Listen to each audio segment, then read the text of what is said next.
The first day I remember going out planting corals, it blew me away, honestly.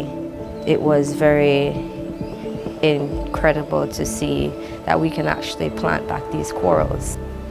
We take starts from the older corals that are already dying, the remains of it, and we basically use that as seeding to put back out on our nursery, and after it blooms from there, we outplant. Of course, it's gonna boost my knowledge as a tour guide. I can go back and share more of what I'm showing my guests. I love planting corals. It's fun and it makes me feel good. I take pride in planting corals.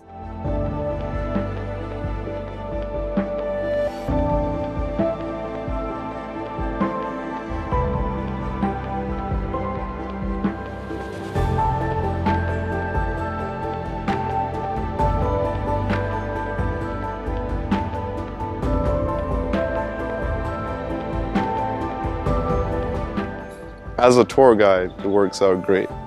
And I get bragging rights, you know? When I'm snorkeling my guests there, I get to point that out and say, I was a part of that, you know? I helped to put that there. All that beautiful structure, all the beautiful fishing around them, you know, I helped that environment out. You know, it's like a badge of honor. Of course I'm gonna continue, you know, it's helping out.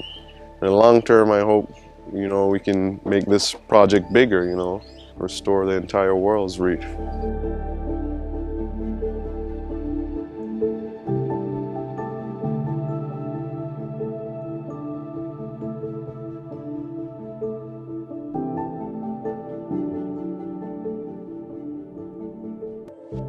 Shipment of seafood declines every year. So we need to plant seaweed, something that can create jobs, something sustainable for the fishermen and their family. You cannot predict the weather again. And after every hurricane or tropical wave, bacteria, disease start to affect fish, lobster. So you need to divert into another industry that you can manage long term.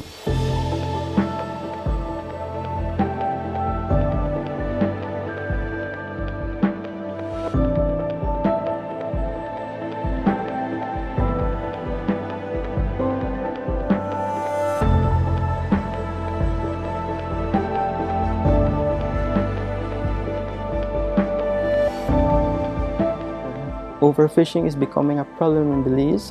One of the solutions is basically to teach their daughters, their sons, to become more involved in agriculture. I want generation and generation to keep on doing this. If we don't continue to do this, it's all gonna go one day.